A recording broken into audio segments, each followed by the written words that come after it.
ভারতবর্ষ বাঙালির একটি অত্যন্ত পছন্দের জায়গা হলো পুরুলিয়া। টিলায় ঘেরা এই ছোট্ট গ্রাম শুধু বাঙালি কেন, ভারত তথা বিশ্বের মানুষকেও নিজের কাছে টানে। আমরাও তাই বেরিয়ে পড়লাম প্রকৃতির ডাকে পুরুলিয়াতে। আমরা ছিলাম মুরগুমা ড্যামের পিছনে পলাশ বিতান ইকো রিসর্টে। পলাশ বিতান ইকো রিসর্টে থাকা খাওয়ার ব্যবস্থা যেমনই মনোরম, তেমনি পলাশ বিতানের চারদিকে যা প্রাকৃতিক দৃশ্য আছে তা দেখে মন জুড়িয়ে যায়। এছাড়াও পলাশ বিতানে টুকিটাকি নানান রকম জিনিস আছে করার মতো, যেমন ব্যাডমিন্টন কোর্ট আছে, একটি ছোট্ট ঝিল আছে যেখানে বসে ঘন্টার পর ঘন্টা অনায়াসে কাটিয়ে দেওয়া যায়।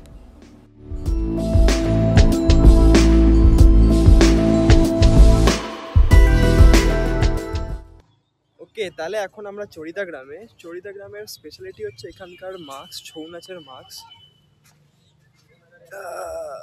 ওইগুলো। তো এই ছৌ নাচের মাস্কের জন্য চড়িদা গ্রাম হচ্ছে স্পেশালিটি। সো আজকে আমরা এই জায়গাটা একটু এক্সপ্লোর করে দেখবো, চড়িদা গ্রামটা এক্সপ্লোর করে দেন আমরা এখান থেকে মাস্ক কিনলে কিনতেও পারি, না কিনলে না কিনতেও পারি। So let's explore Charida gram.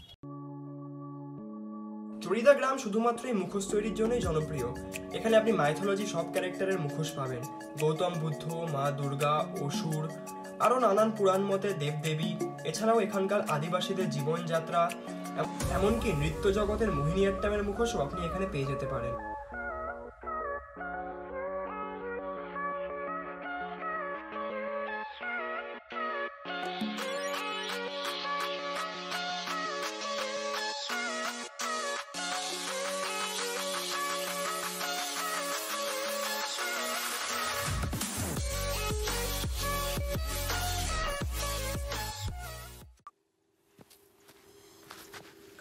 High, very good morning from Purulia.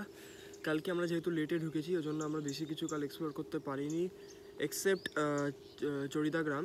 So আজকে আমাদের প্ল্যান অনেক। আজকে আমরা এখান থেকে upper dam, lower dam, Bamni falls, যা যা সাইট সিইং আছে সব কমপ্লিট করব। বাট এখন বাজে সকাল 6:45 আর এখন আমরা এইটাই উঠবো। So let's go. পুরুলিয়ার বৈশিষ্ট্য হলো এই যে আপনি যদি পাহাড় পিয়াসী হন তাহলে কোনো প্ল্যান না থাকলেও এখানে এসে প্ল্যান হয়ে যাবে, কারণ চারদিকে এত টিলা, যে কোনো একটা হাইক করে উঠে পড়ুন। সাথে ড্রোন থাকলে তো কথাই নেই, একদম উড়িয়ে দিন আর চারদিকের ভিউ এনজয় করুন। আর ড্রোন না থাকলেও বাকি সমস্যা, যে কোনো টিলায় উঠে পড়ুন আর নিজের চোখ দিয়ে পুরো প্রকৃতিটাকে এনজয় করুন।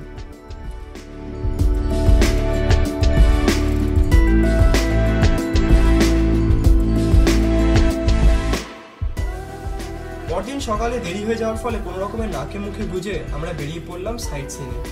যদিও আমাদের সব সাইট সিন কমপ্লিট হয়নি, বাট তাও যে কটা দেখেছি সেগুলোই মন দিয়ে উপভোগ করে নিয়েছি।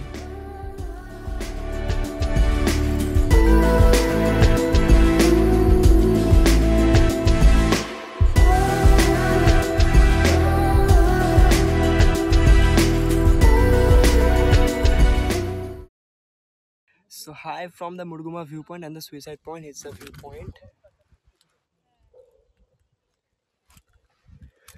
ওকে, তো গাইড দাদা বলছে যে এখানে বিরসা মুন্ডা এবং তার আদিবাসী সাথীরা এসে একটা ইংরেজকে এখান দিয়ে ফেলে দিয়েছিল, দ্যাটস ওয়াই এটার নাম সুইসাইড পয়েন্ট হয়ে গেছে। বাট বেসিক্যালি দেখেছি পাহাড়ে যাই খাদের ধার থাকে ওটাই সুইসাইড পয়েন্ট হয়ে যায়, কে করে জানি না। It's a suicide point, but the place is very beautiful, very very beautiful. Look at this place.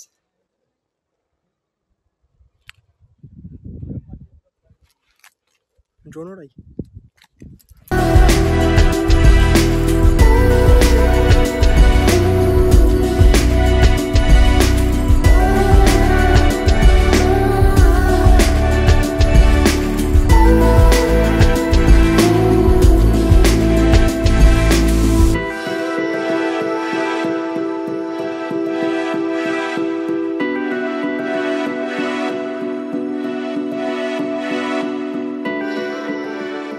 তাহলে এটা মার্বেল লেক, আশেপাশে যে পাথর দেখা যাচ্ছে সেগুলো সব করা মার্বেল পাথর, দ্যাটস ওয়াই লেকটার নাম এই মার্বেল লেক। বিউটি নিয়ে তো জাস্ট কোনো কথাই হবে না, জাস্ট মার্বেল লেকের বিউটি।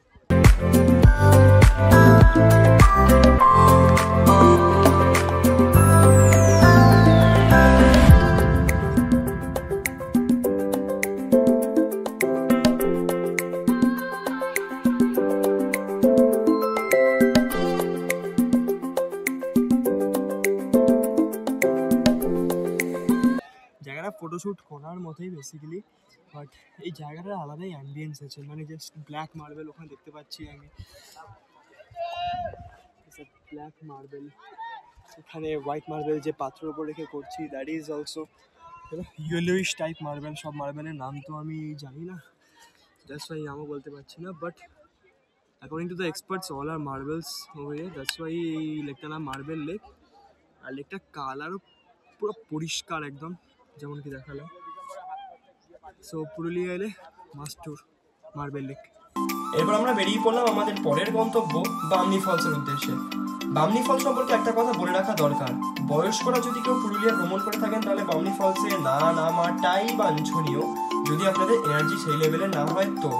কারণ বামনি ফলসে শখানেক সিঁড়ি আছে, এই শখানেক সিঁড়ি কোনো রকমে নেমে যাওয়া যায় তাহলে আপনি নিশ্চয়ই সাক্ষী থাকবেন এক অপরূপ সৌন্দর্যের, বামনি ফলসের সৌন্দর্যের।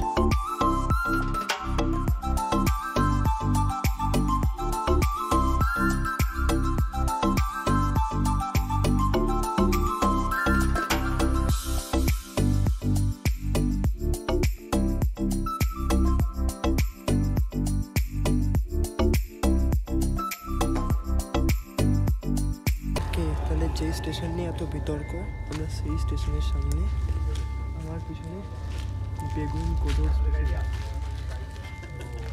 দেখি দেখি স্টেশন। তাহলে এখন আমরা বেগুন কোদর স্টেশনের ভেতরে, এখন এখানে আমরা একটু রাস্তা কাটাবো, রাত্রিযাপন করবো, করে এখান দিয়ে আমরা বেরিয়ে যাবো। ঠান্ডা তো রক্তক, দেখা যাক কতক্ষণ থাকতে পারি।